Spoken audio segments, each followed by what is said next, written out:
Je me suis toujours demandé pourquoi il y avait des jours où je me réveillais en super forme et d'autres, j'avais envie de berner 15 mois dans l'année. J'ai beau faire du sport, dormir tôt, les réveils sont jamais les mêmes. Et c'est chiant. Qu'est-ce que je peux faire pour me réveiller au top tous les jours? En y réfléchissant, l'évident c'est dormir.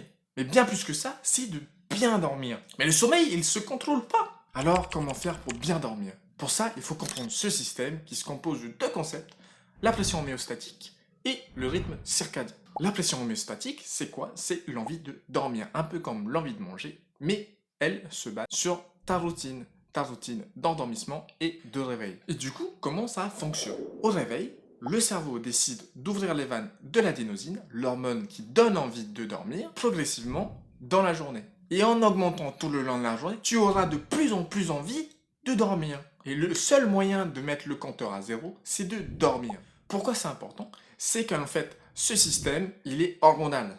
Et pour synchroniser ce système hormonal avec ton train de vie, il faut que tu aies une heure de coucher et une heure de réveil le plus stable possible.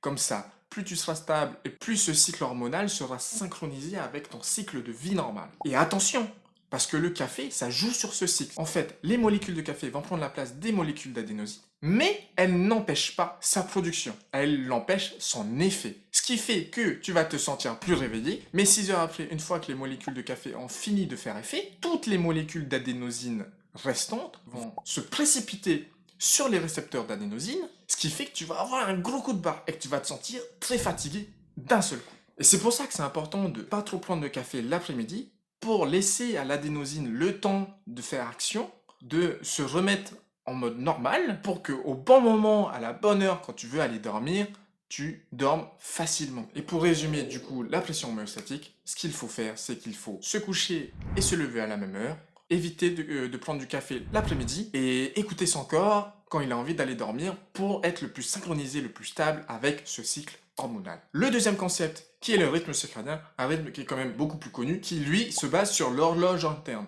Elle dépend de la lumière et finalement du cycle du jour et de la nuit. Comment ça fonctionne? Alors le matin, le rayon du soleil atteint la rétine envoie un signal au cerveau qu'il fait jour, le cerveau fait deux choses, elle arrête la mélatonine et elle le met sur minuteur pendant 12 à 14 heures. La mélatonine, c'est l'hormone du sommeil, ce qui te permet de bien dormir et de dormir longtemps. Un exemple, les siestes, tu dors pas 8 heures d'affilée, mais en fait c'est la mélatonine qui va jouer sur le fait que tu puisses dormir 7 heures d'affilée au lieu de 1h30 à 3 heures pour une sieste. La deuxième chose qu'elle va faire, c'est qu'elle va déclencher l'épinéphrine et le cortisol, ce qui sont deux hormones du stress qui va te rendre plus alerte et éveillé tout le long de la journée, qui va venir contrer le fait que tu sois endormi, que tu sois tout détendu pour être prêt à affronter ta journée. Le soir, les rayons du coucher de soleil atteignent la rétine envoie le signal qui va bientôt faire nuit au cerveau, et le cerveau décide de deux choses. L'inverse du matin, il dit c'est bon, je confirme, j'envoie la mélatonine pour être prêt à dormir 3 heures après. C'est la mélatonine qui va te permettre de dormir 7 à 9 heures et de pouvoir bien récupérer. Et il arrête l'épinéphrine et le cortisol, qui sont encore une fois les hormones du stress qui te permettent de rester éveillé et alerte. Idéalement, il faudrait arrêter les écrans et les lumières hautes après 20 heures et les lumières basses après 22 heures. Pourquoi d'abord les écrans artificiels et les lumières hautes? Parce que les écrans artificiels, avec leur intensité, vont faire croire au cerveau qu'il fait jour, et du coup, le cerveau va comprendre qu'il faut qu'il garde les hormones du stress en production. D'accord? La même chose pour la lumière haute. Là, c'est plus par rapport à l'angle et l'intensité, où ça va imiter le soleil à midi, qui va dire à ton cerveau, bah en fait, il fait jour, tu peux rester éveillé, tu devrais rester éveillé.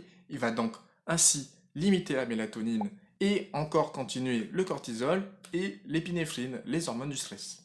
Pourquoi les lumières basses c'est moins gênant pour les garder pour plus tard? Parce que ça imite l'angle et l'intensité des lumières du coucher de soleil qui sont moins contraignants pour le rythme circadien, pour le déclenchement de la mélatonine. On va pas se mentir, faut pas arrêter de vivre non plus. Mon exemple dans une journée.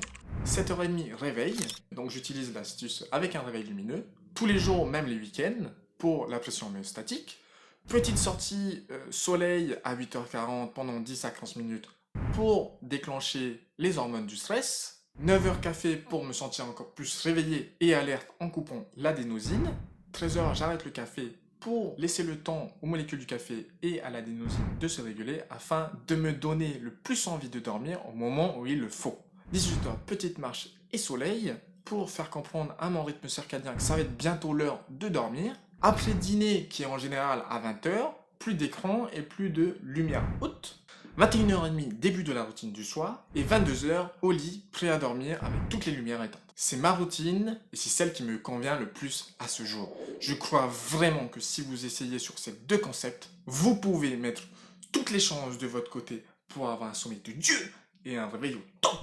Ok, c'est bien, je dis, j'explique, mais le mieux, c'est que je vous montre. Je sais bien que c'est pas facile de changer et que l'on n'a pas envie de faire des choses pour rien.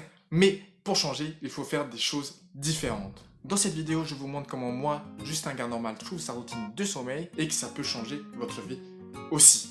Alors n'hésitez pas. Bon, allez, tchuss!